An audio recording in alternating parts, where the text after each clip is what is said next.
Olá! Hoje eu vou falar da técnica de reeducação postural global. Deixei no Moodle para vocês 2 artigos. O primeiro dele fala das respostas cardiovasculares da postura sentada durante a técnica de reeducação postural global. E o segundo fala do efeito do método em mulheres com incontinência urinária.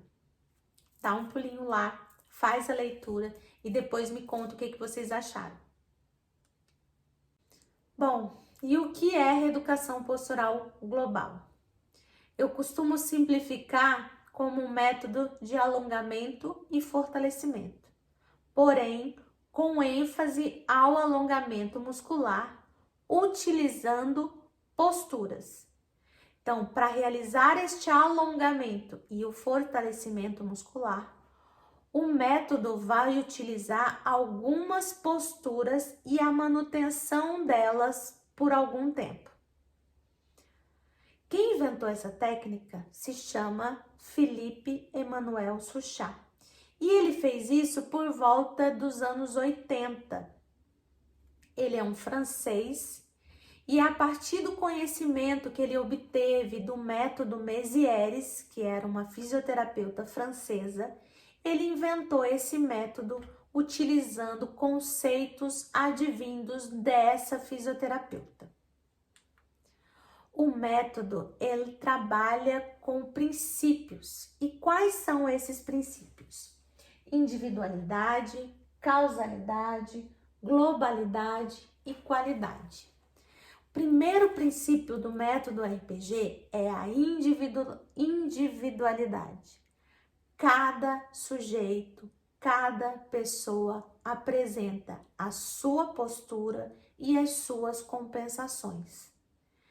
Então, o que ele diz? Eu tenho 1, 2, 3, 4, 10 pacientes com hérnia de disco. Cada paciente vai ter uma postura diferente, vai apresentar compensações diferentes e que por causa dessas compensações eu não posso tratar este mesmo paciente ou estes pacientes com hérnia de disco com a mesma técnica, com a mesma postura. Então é isso que ele fala do princípio da individualidade. Cada paciente apresenta as suas compensações, então eu devo tratar eles de forma individual. O segundo é a causalidade. O que o Suchat diz é que, uma vez que o paciente aparece no seu consultório com dor, você não deve simplesmente tratar a sintomatologia, mas buscar a causa do problema.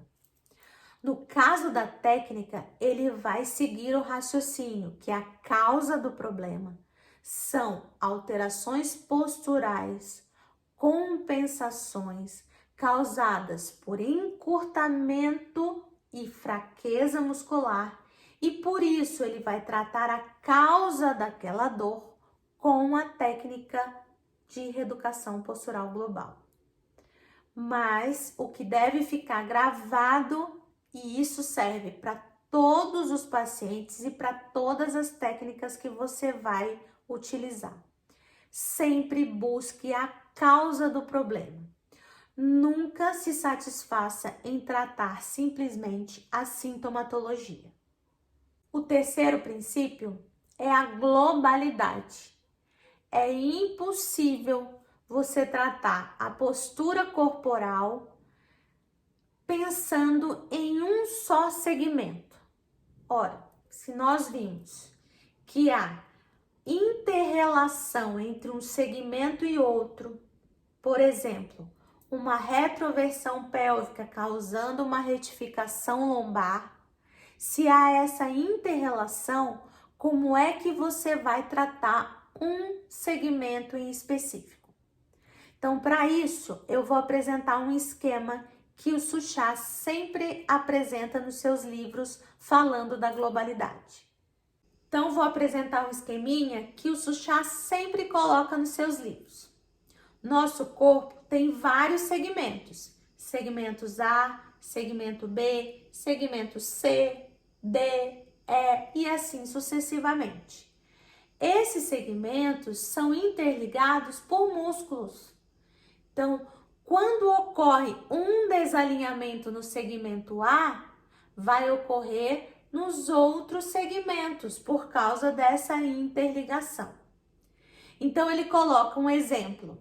Eu vou ter um encurtamento dos músculos paravertebrais lá na lombar. Segmento A, lombar. E músculo vencedor, que ele chama paravertebrais. Essa lombar é interligada pelo músculo ilio-psoas, certo? Então, eu tenho ilio-psoas lá na lombar. E esse ilio-psoas vai transmitir essa alteração para a pelve. Então, eu posso ter uma hiperlordose lombar com anteroversão pélvica. Então, esse ilio-psoas, ele também vai transmitir uma alteração lá no fêmur, fazendo uma flexão do quadril.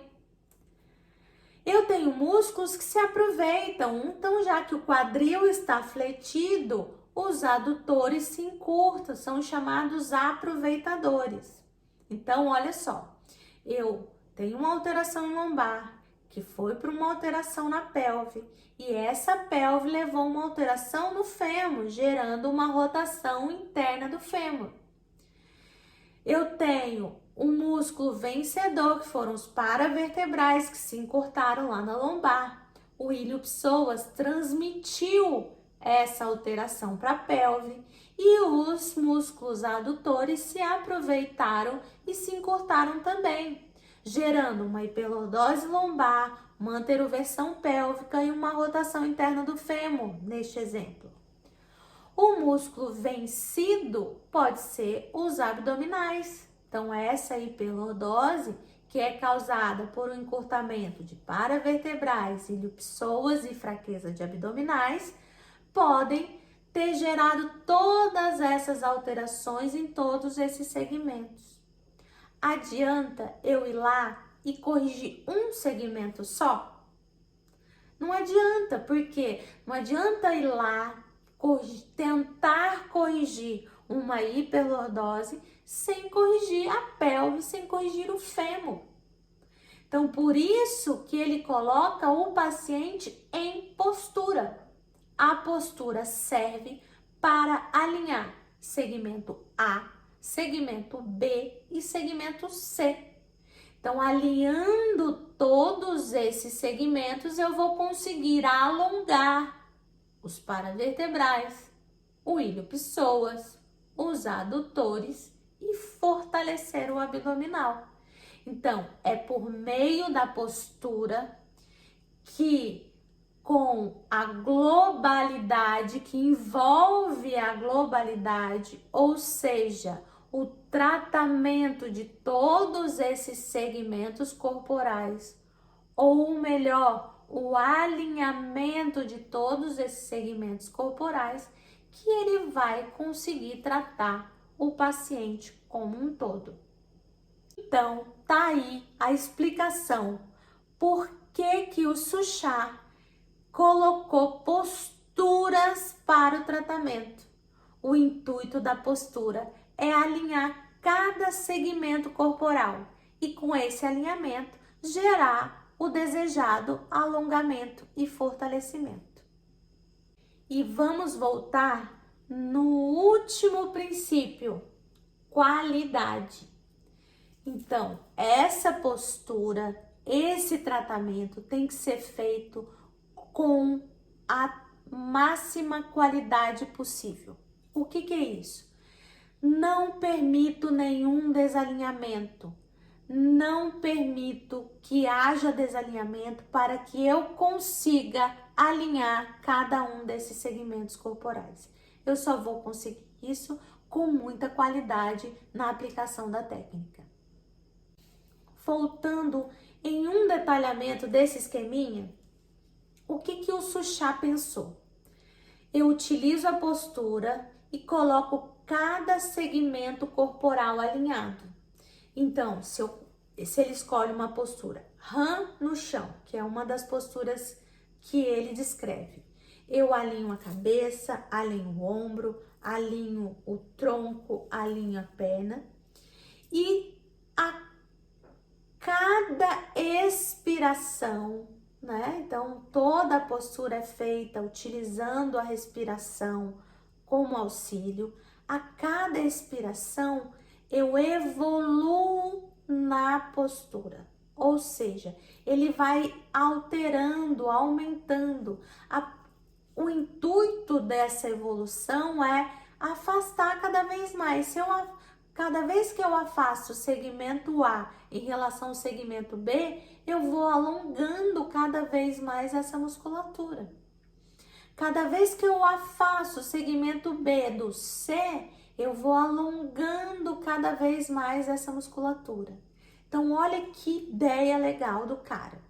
Ele pensou, para que eu alinhe globalmente, para que eu trate globalmente, eu coloco esse paciente em postura. E em postura, eu vou evoluindo nessa postura. Eu vou aumentando essas amplitudes para que eu consiga ainda mais esse alongamento. Ainda seguindo o raciocínio do Suchá, ele pensou, durante essa postura, durante o momento que o paciente mantém essa postura, eu solicito contração, relaxamento desse músculo.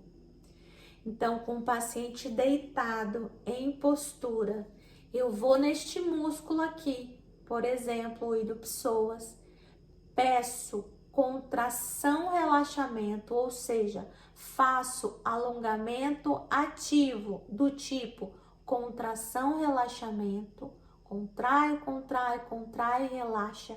A partir do momento que o paciente relaxou, eu afasto ainda mais esses segmentos corporais, ou seja, eu evoluo no método, eu evoluo na postura do paciente.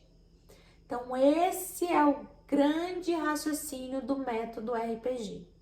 Ele coloca o paciente em postura, alinhando cada segmento corporal, com o intuito de alongar cada músculo do corpo, e em postura ele faz a técnica de alongamento ativo para enfatizar ainda mais esse alongamento.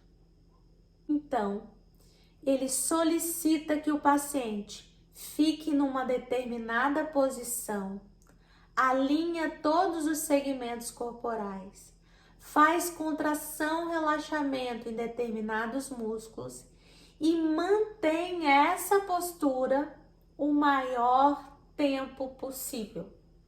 O que é esse maior tempo possível? O tempo que o paciente conseguir se manter na postura.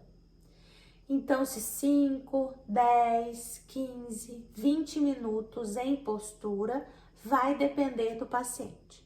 Eu já fiquei com uma paciente 45 minutos em uma postura, porque ela conseguia fazer essa postura. Por que ele quer que mantenha o maior tempo possível da postura? Quanto maior tempo você estira o músculo, maior é a deformação desse músculo, maior é o alongamento dele.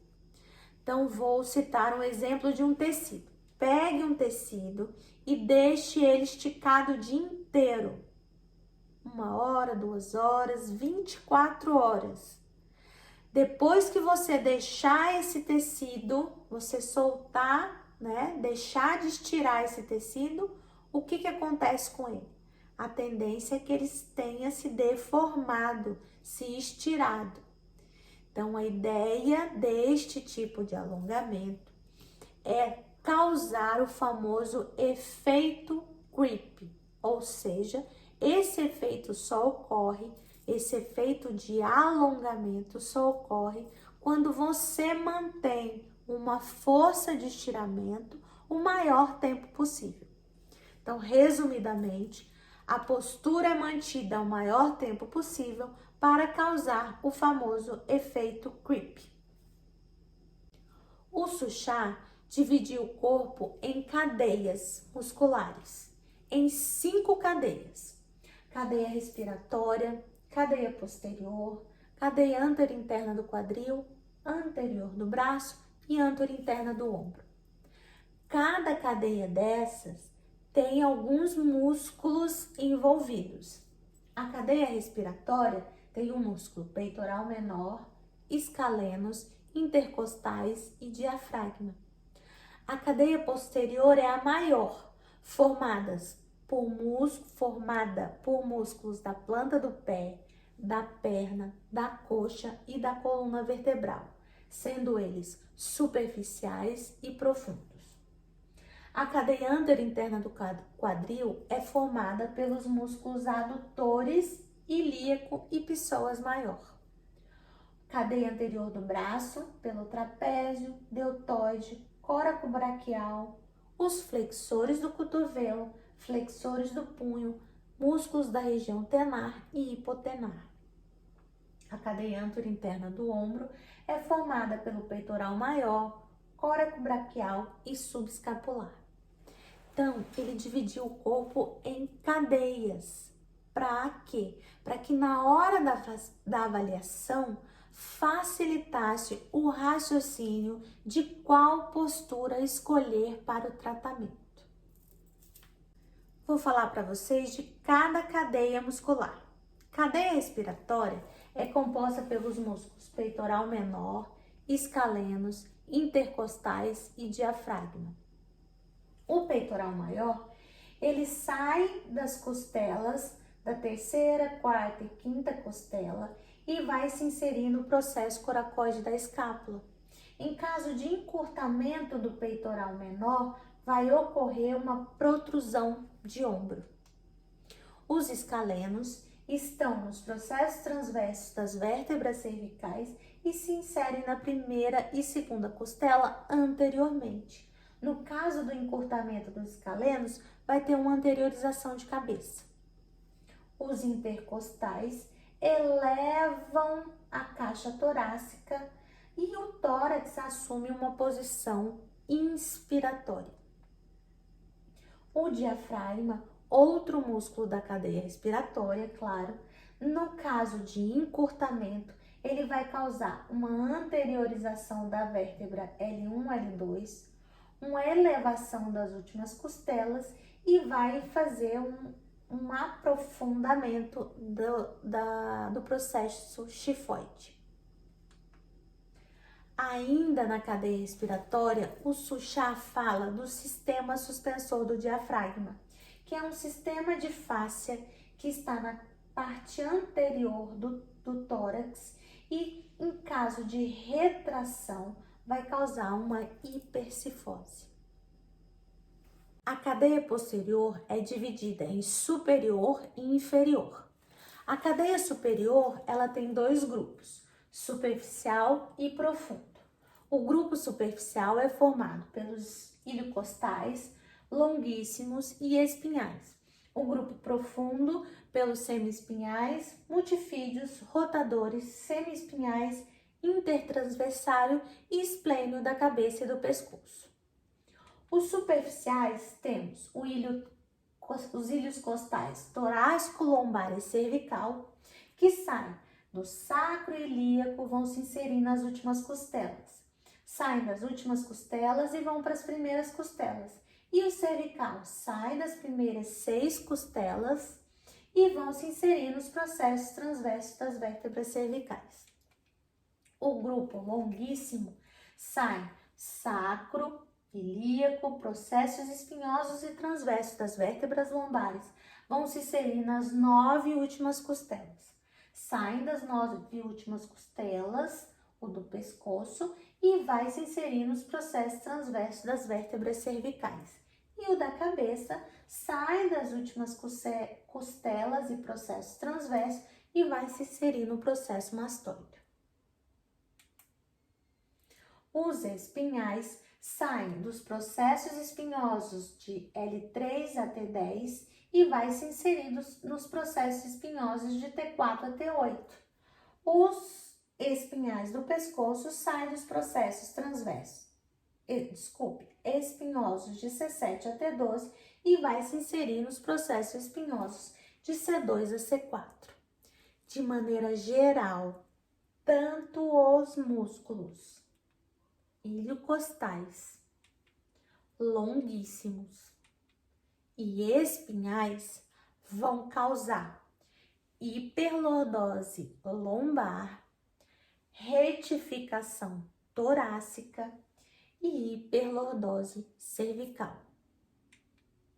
O grupo profundo, vamos ter os semi-espinhais, que saem dos processos transversos de T6 a T10 e vão para os processos espinhosos de T4 a T10, C6 e C7.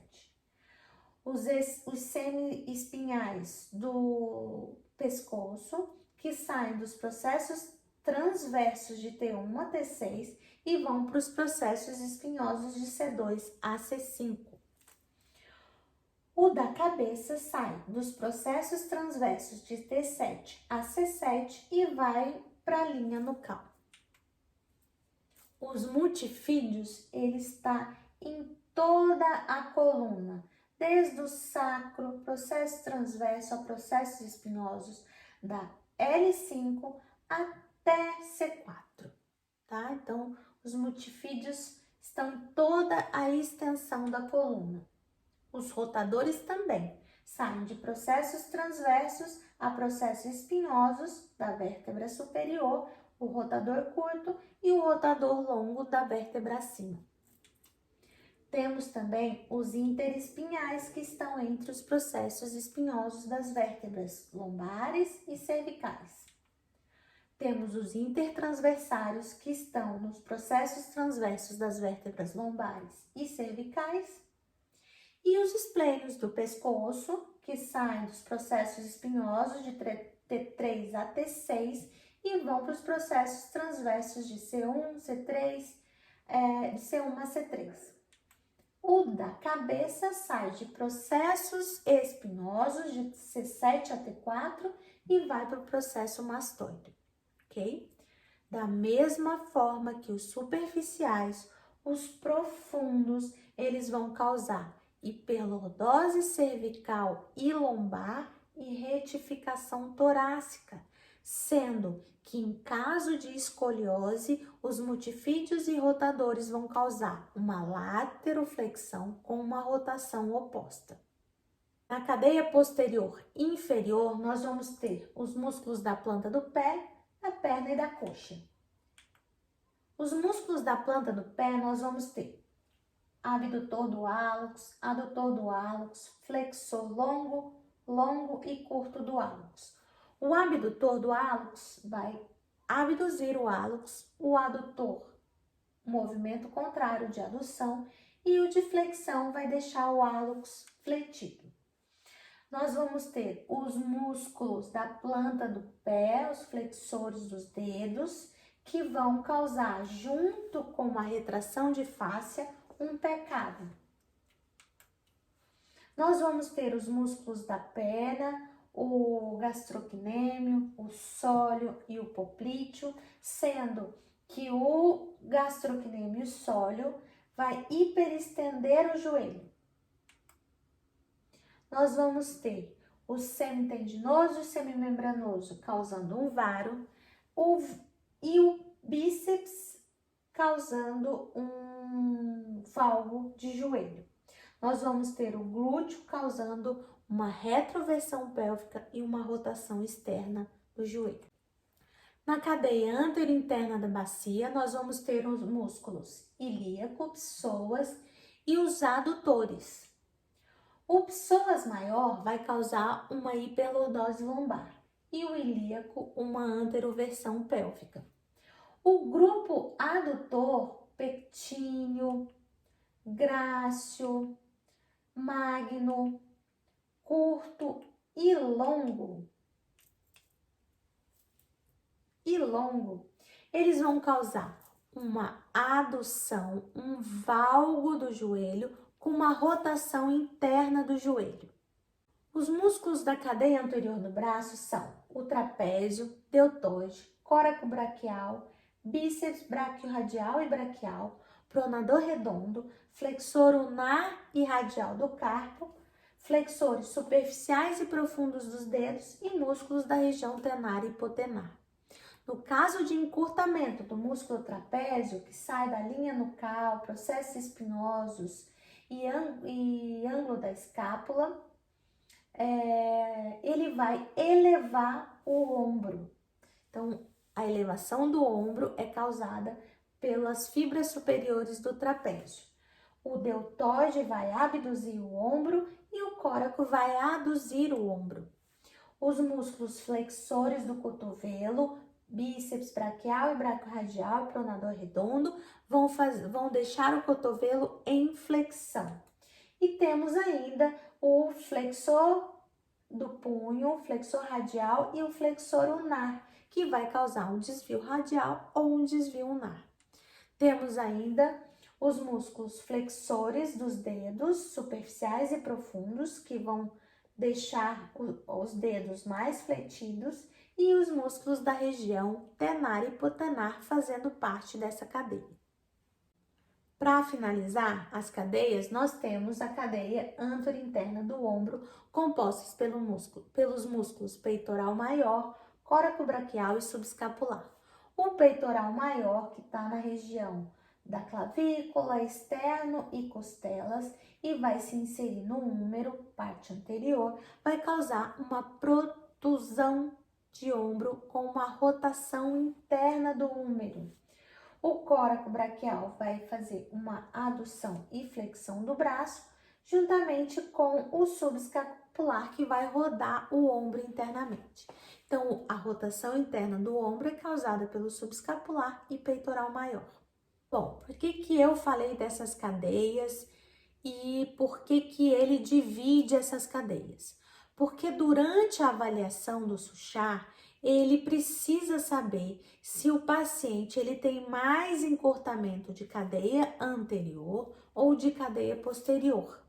Então, ele coloca a cadeia anterior do braço, anterior do quadril e anterointerna do ombro como uma cadeia anterior e a cadeia posterior. Ele precisa saber, ao final da avaliação, que ele chama de foto geral, se o paciente tem mais encurtamento de cadeia anterior ou cadeia posterior.